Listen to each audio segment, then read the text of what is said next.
Hello, hello, hello, and welcome back to yet another Coinsider live stream. I'm your host, Kevin, and I love doing these weekly, not weekly, almost every weekday streams at 12 noon Eastern USA time. So it's great to see y'all with me here today, chat. And if you can give me a quick mic check, if it sounds good, that would be very helpful. I have a lot of interesting topics to dig into with y'all today. But first, we gotta start with the biggest topic on my mind, which I've been so wrong about. Oh my goodness. Let's check this out. Let me screen share. That'd be none other than Circle. Oh my goodness. Let me make this like it's at all-time highs, folks. This keeps going higher. It keeps freaking oh my god, 44 bill market cap now? How high will this go? Remember we talked about this for the past few streams. I bought puts around here and now rocketed even more, like almost 50% up. What is going on here? Check this out.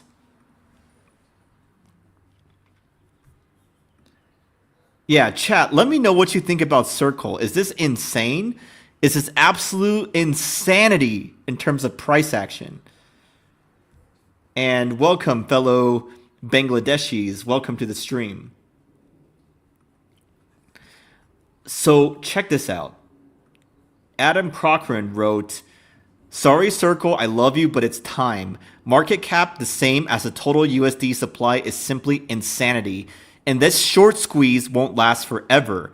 So remember, there is likely a short squeeze going on right now because so many people are shorting Circle stock, and that's driving it even higher because there's not a lot of shares available for trading.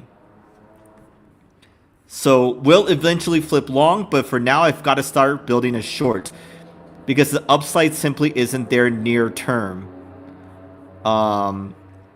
And I asked, can employees sell? And there's like, no, they can't sell.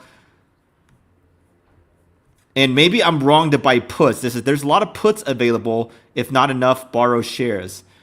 And Adam wrote that he doesn't want to be time bound here. No shares available to short. I usually stay away from those. There's usually some squirrely stuff going on there. Let's see. Didn't?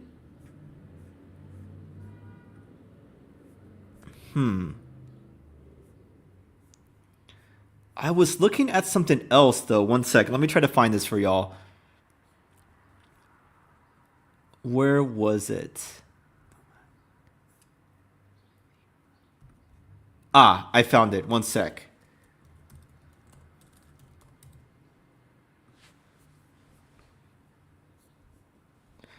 Right here.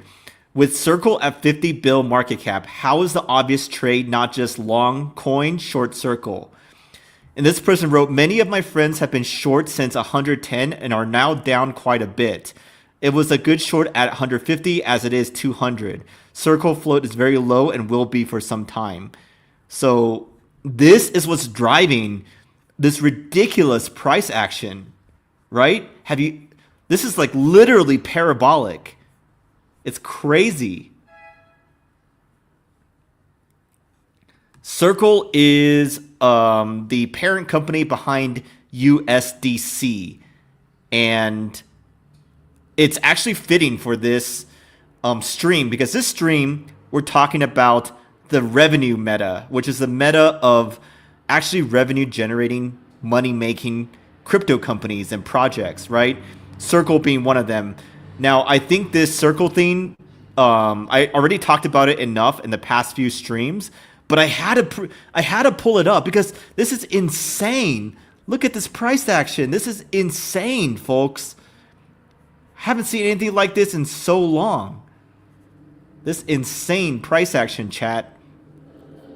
But today's stream, what I really wanted to talk about is the revenue meta. let me have y'all seen this on X, the revenue meta? You're probably wondering what it is. I'm going to tell you all about it.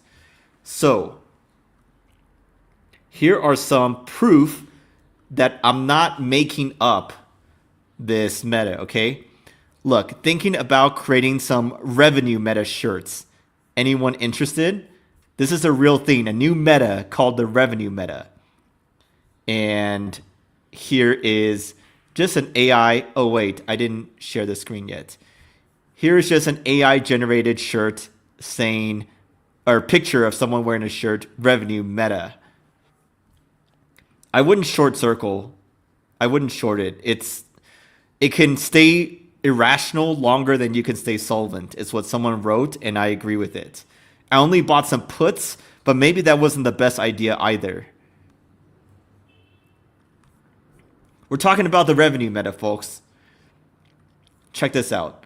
The revenue meta is not a meta, it's alpha. Web3 has gone far too long about hype and vision, but as the industry matures, it's bringing the hype train back on solid ground, mainly sales, ROI, volume, users, revenue, profit. So revenue is a long-term game. It's a long-term game. This is the revenue meta. It's basically, as you imagine, about projects that actually make real revenue and whatnot. So what projects are that, right? Let's take a look. What projects fall into this meta?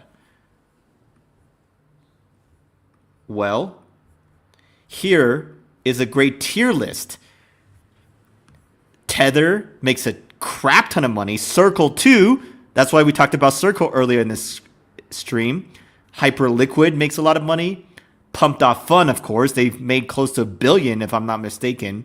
Sky, aka MakerDAO, PancakeSwap, Aerodrome, Athena, and then Aave, Uniswap, EtherFi, Phantom, and Lido. And that's true. Binance needs to be on the list, but this is kind of like, yeah, Binance needs to be on the list for sure. Tether is 2 tiers above everyone else here.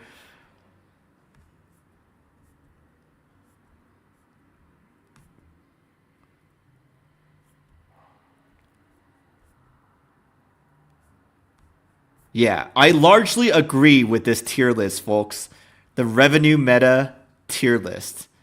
I mean, it could be switched around. Maybe Tether is alone at S tier. Maybe Hyperliquid is up too. But these are great revenue generating projects that we may want to invest in. Like Circle went up so much. Hyperliquid has been one of the darlings. Should we invest in Pump.Fun's token sale? I don't know. But if people are still talking about the revenue meta and valuing Pump.Fun highly because of it, then it may have ways to go from its 4 billion token sale valuation. Let's see.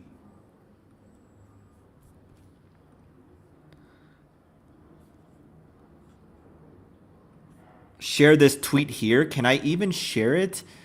Like, I'll try. I don't know if you can. Yeah, I don't know if you can copy paste it. Arrow has been pumping because of Coinbase's announcement that you'll be able to trade all base DEX tokens on their app, is my opinion. You want to buy Pump.Fun token sale? Let's take a look at that in a bit. Let's take a look.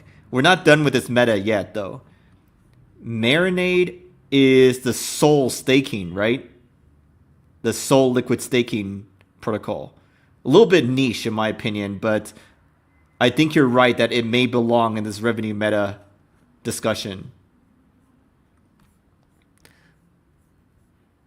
The revenue meta. Okay. So, check this out though. When you adjust when you adjust revenue or profit per employee, check this out. Revenue per employee. Tether stands alone at the top. Hyperliquid. Tether has like 100 or so employees. Hyperliquid has like 10 or so. And they make so much money per employee. And then Pump.Fun, OnlyFans, and then Nvidia, Cursor, Apple, Meta, Alphabet, Circle, which is down here, OpenAI, Microsoft, Tesla, Amazon. Because these giants make a ton of money, but they have thousands of employees, tens of thousands of employees, right? Meanwhile, Tether only has like 100 and Hyperliquid has like 10, right? So Web3, the best sales pitch to TradFi is truly the insane profit margins that can be created with crypto businesses. Unheard of numbers. This person says, agreed, but Pump.Fun is 99% scams and rug pulls.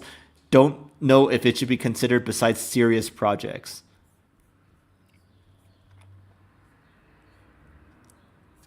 So this is bullish for Hyperliquid, I guess, because we can't own Tether, right? Yeah, we'll take a look at Marinade. Beats on Sonic makes a ton. For sure, chat. But let's see, okay? Let's see. Here is if we want to get into revenue meta more in depth. This is a Dune Analytics dashboard made by DYOR Crypto on cash cows. Basically, protocols and projects that generate revenue. Now, there's a lot here, and it's kind of small to see. But Hype, we got a Hype, we got PancakeSwap, Maker or Sky, Arrow.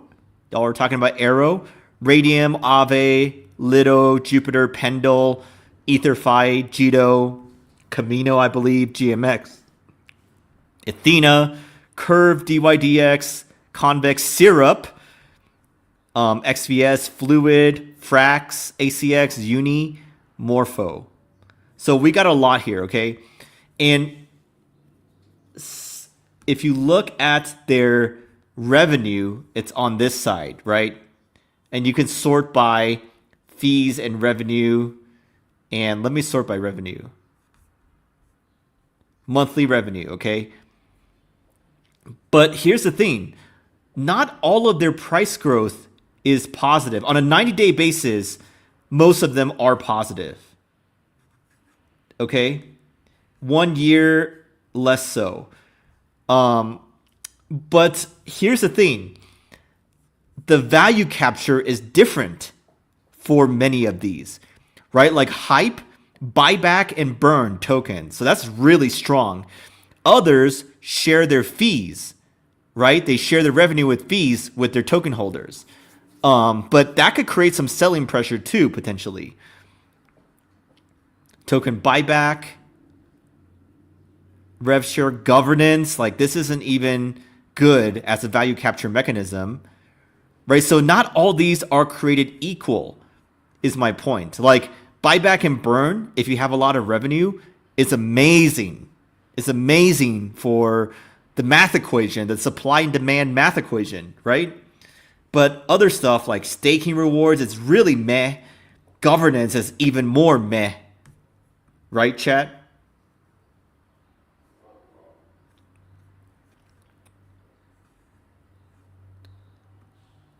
I don't know if that counts independent contractors, but regardless, Hyperliquid's team is way lower than any of those other big companies or projects, and even like layer one blockchains, you know? Tether is private company, Maverick. Okay, we will look at revenue to holders, Shadow Dex on Sonic. We'll look at that shortly.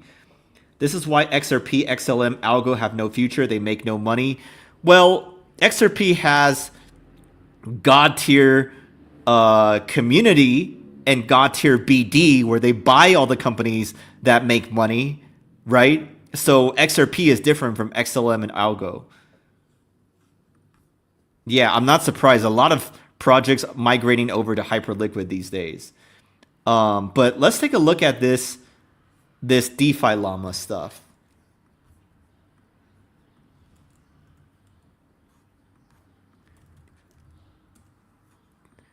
DeFi Llama. Okay. Fee slash revenue right here. Revenue. Holders revenue. Oh. Check this out. Fugu. Thank you. Thank you, chat, for sharing this stuff. This is why this stream would not be possible without y'all in chat helping me like find interesting stuff to look at, right? That's the whole point of these streams, is to discover, analyze, research with you guys together live on stream, right? That's why I love doing these streams, and will continue to do it as often as possible on weekdays, 12 noon Eastern time. So yeah, like just pure revenue. This matches what we said: Tether, Circle, PancakeSwap, Hyperliquid, Tron, Pump, Phantom, MakerDAO, Sky. But holders revenue, this is a little bit different. Holders revenue, 30-day. Hyperliquid, 93% of fees go to assistance fund for burning tokens. Amount of TRX fees. Maybe this is why Tron is doing so well, right? Let's take a look at Tron real quick. Tron, USDT, Binance. 45 minutes. Let's go to 4 hours. Let's go to 1 day. See, look, Tron is still like holding near the highs, essentially. I mean, it had a bit of a crazy thing right here. I don't know what happened there. But if you smooth that out, it's still like, let's even go to like a week. Because, yeah, look, Tron is doing incredibly well. Do I like Justin? No. But you can't deny that his chain is getting real adoption and generating revenue for holders, right? This is amazing to see. That's a strong bull case for Tron, by the way. Chat, how many of y'all hold Tron, hold TRX? I know I use it sometimes for USDT transfers, but I don't personally hold Tron. Yeah, New Frontiers, that's a great point. And you are jumping the gun here, because we are going to get to some of the criticisms of this revenue meta, which includes exactly what you're saying here. Okay, so hold your horses. We will get to some of the concerns and criticisms. You are right on point here, though. But let's take a look at this some more. Money going to governance token holders, Aerodrome. Yeah, this is why Aerodrome is very solid. One of y'all in chat talked about Arrow earlier too. Who was it? It was. Did they delete it? Oh, Arrow right here. Arrow, Maverick, and name Arrow. Yeah.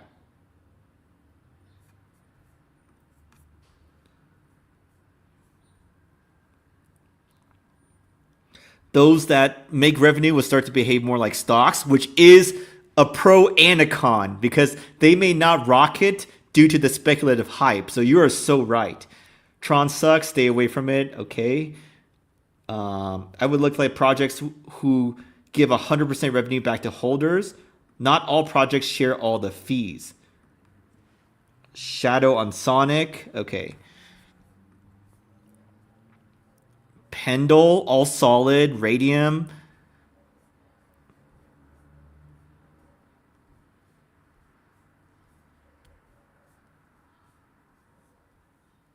Let's see. Just scrolling down this list of...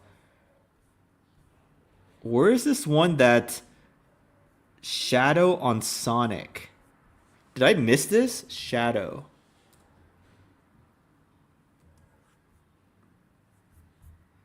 search boxes, Shadow Exchange. Okay. This is the shadow that you're talking about. The revenue meta. Revenue, not that much revenue though, but let's see weekly. It's kind of on a downturn.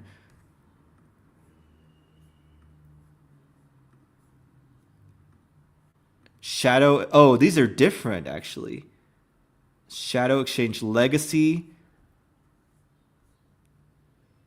Sonic Native, Concentrated Liquidity Exchange. I do like Sonic, but this is a bit more niche in terms of revenue generation, right?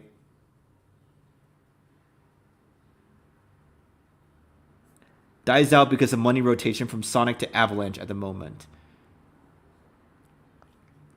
You have to hold their governance tokens to get a share of the revenue. Right. Right. And lock it. That's the VE33 thing. Maybe we should have VE33 for retail DAO. You know? That's a good idea. Anyways, yeah, back to this. Like I said, the thing with this is that not all these value capture mechanisms are created equal, which is why some of them are down more and some of them are up more, right? And there's also a speculative component to this, of course. But like if Uniswap hit on their fee switch, then Uni token would be freaking amazing. I love Hyperliquid's buyback and burn though. I freaking love it. Let's take a look at that actually. Hyperliquid stats. Right here. Where is their assistance fund? Hyperliquid assistance fund stats.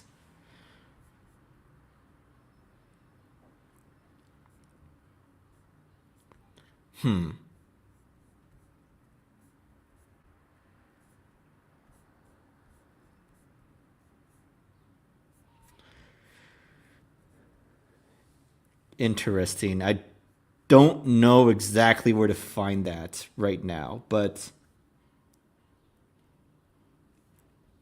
direct uni incentives. Interesting. Uni chain.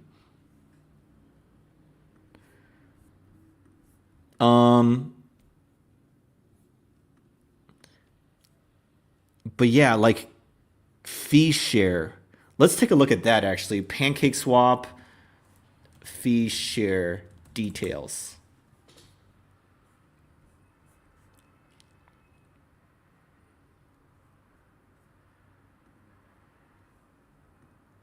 Right here.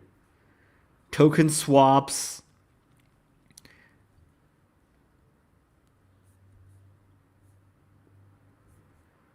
Fees and routes.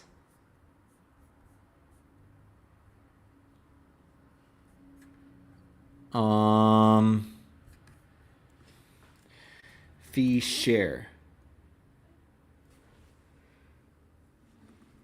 Let me just say share. Let's see. Revenue sharing. Each user shares the amount of locked cake, so you do have to lock it up.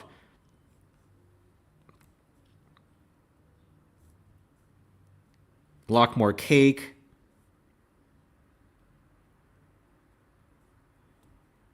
And they get cake rewards. So they get fee share. Not bad. I do like this mechanism. Maker has rev share. Let's take a look at Aerodrome's rev share.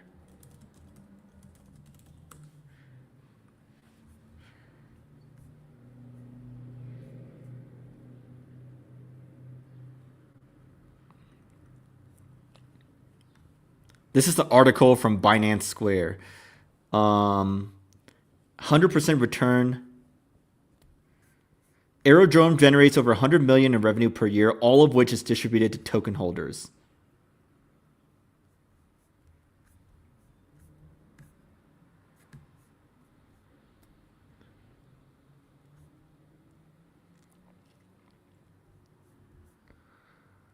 Interesting. This is the VE33 that that chat was talking about. Folks, chat, how many of y'all lock Arrow to get in on 100% of the protocol revenue? I love that, actually. I love this revenue meta. Well, here's the thing, Maverick.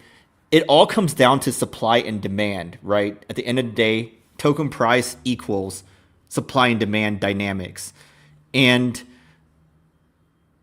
you have to think about, like, there's buying pressure, but there's also a lot of like speculative selling pressure potentially from people who bought a while ago and have a lot of tokens to sell because it's gone up a lot, right? So that's also the thing with Circle stock. Circle stock is going up so much is because the float is low and there's not a lot of supply out there that people can dump.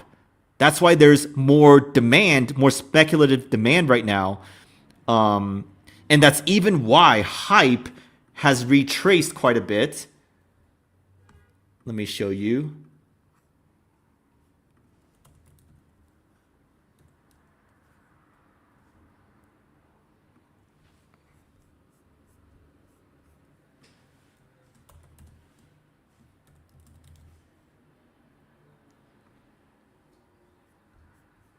That's even why Hype has retraced quite a bit.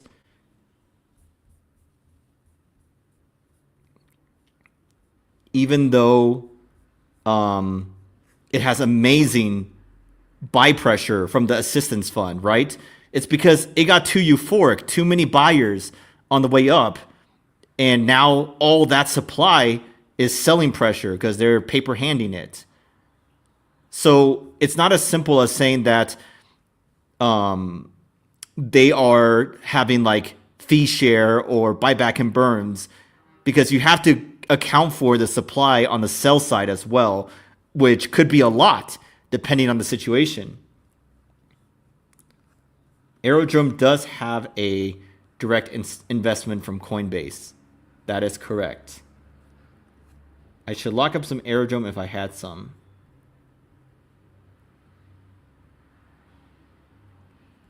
These VE33 tokens are hyperinflationary because they're used to incentivize LPs. That is true. Maybe we should look at the VE33 model.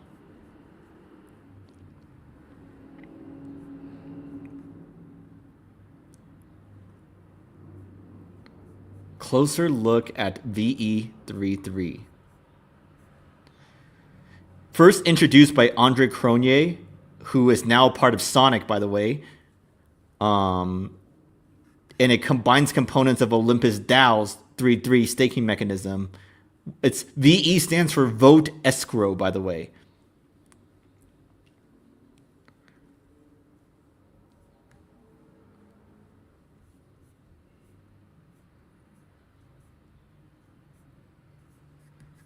So if you remember this chart, this was the Olympus DAO. Like, they wanted to encourage people to stake instead of sell. This is like the game theory per se. And 3-3 is like what the best situation for everybody. So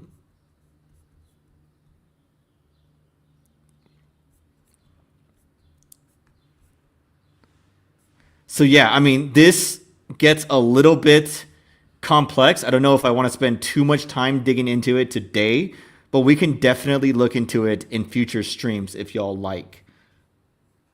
Share the link to this article. Okay, will do. Will do.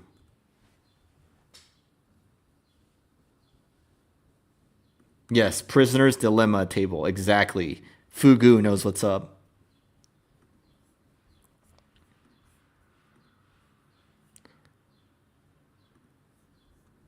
So, like I said, I want to talk about some of the criticisms of this revenue meta, similar to what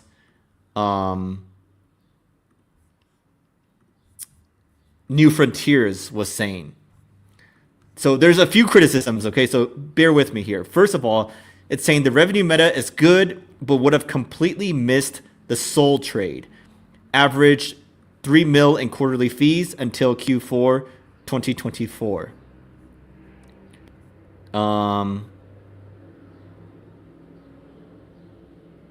You bet on what will happen revenue tomorrow, not on what has already happened revenue today. That's the whole point. Like, markets are forward looking, right? So the revenue today is one thing, but how will that change over time is another. And Mippo writes, price leads narratives, leads earnings. Let's see. It's too early to value assets by revenue in an immature high growth industry like crypto. Don't get me wrong, revenue is very much the ultimate goal, but just because a protocol has high revenue today doesn't mean it will have high revenue in a few years. Similarly, if it has low rev today doesn't mean it will have low rev in a few years. Just take a look at Ethereum and Solana, a complete flip in rev dominance in the last 2 years. Do you think that it can't happen again? I bet it will. So how do you invest in early stage tech when things are constantly changing? It's called venture investing. You're trying to project where revenue will be in 5 to 10 years. It's more an art than science. So maybe this revenue meta isn't the end all be all.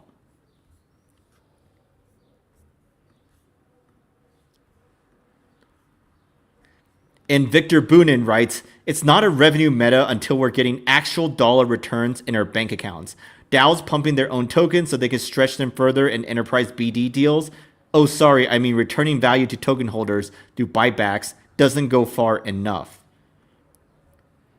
So interesting perspectives. Interesting perspectives about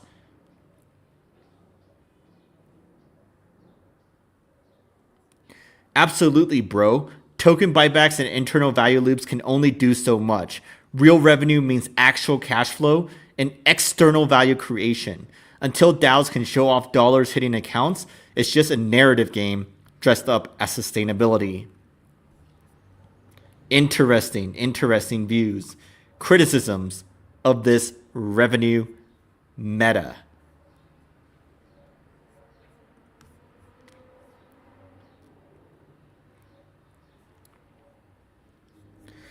By the way, folks, if y'all aren't in the retail DAO yet, please join us there. It's a group, it's a token gated community for serious retail investors. And we have a lot of great people in there already, but would love to have people like Fugu, if you're not already in there, Maverick, etc. I think some of y'all are in there, but would love to have more of y'all there joining us, discussing every day opportunities, theses, trades, etc. And this is just an idea, but you know what I want to do? Let me pull this up and show y'all. I want to do a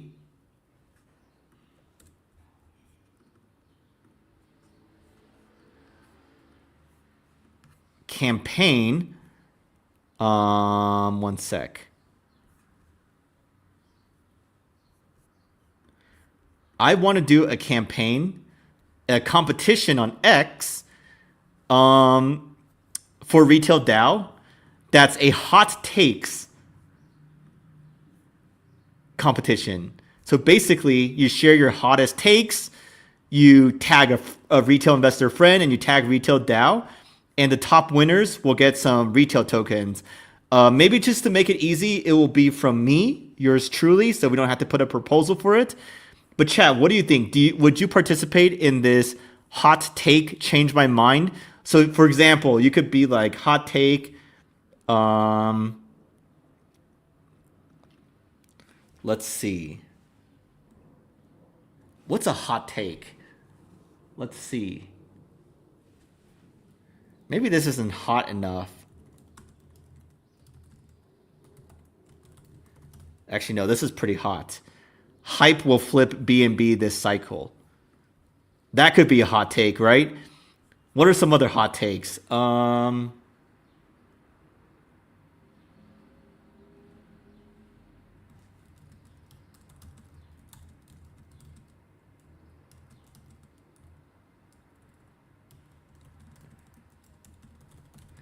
It could be something like this.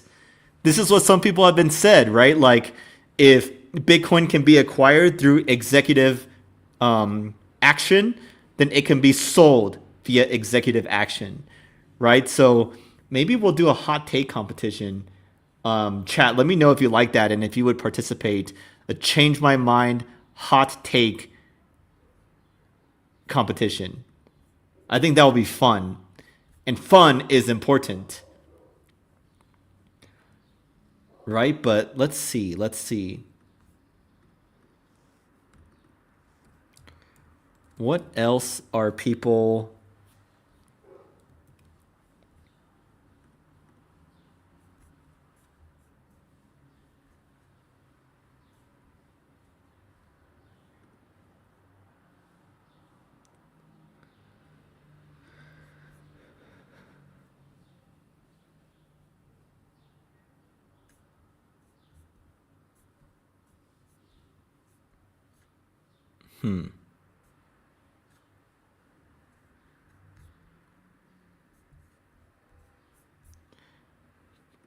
This is kind of true. This sort of price action is why I can't stand this market anymore. It's a market making shark playground, market manipulation, like Bitcoin pump and then retrace that entire pump. Pure manipulation. I think someone in the retail DAO called this, by the way.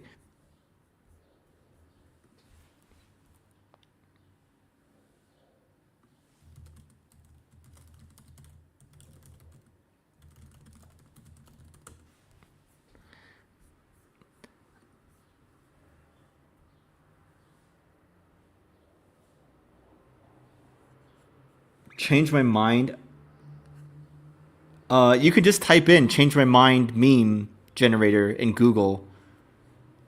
Hot takes would certainly be fun. Yeah, I really think I want to do this competition. I'll ask the DAO, but if I do it with my own retail balance, then it would cost them nothing. I don't see why not. Just came in, Pratik. You're late today, bro. You're late.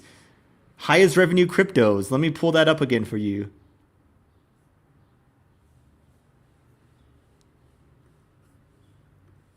Let me pull that up for you. Revenue tier list.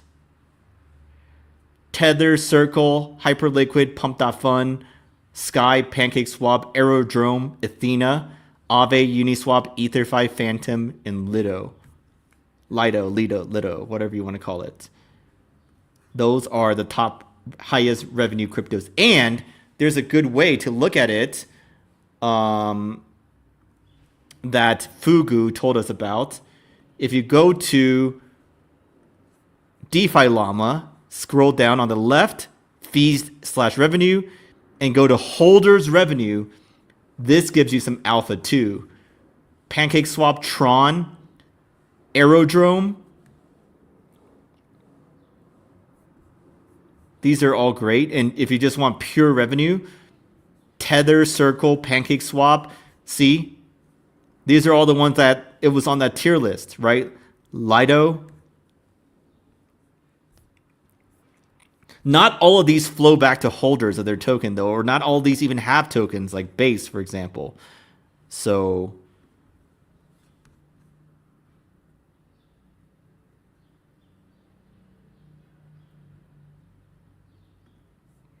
yeah. But folks, it was really fun today chatting with y'all about the revenue meta. I would love to see, for those who haven't joined, check my link below to join Retail DAO. And I would love to see y'all in future streams, most weekdays at 12 noon Eastern time. You don't even have to think about when it's Coincider going to go live. You know the time. You can join us. And if you don't mind giving me a quick like, that would help us out a lot. Had fun stream. We'll look into more interesting topics like these with y'all in the future. Cheers, guys. Have a great weekend.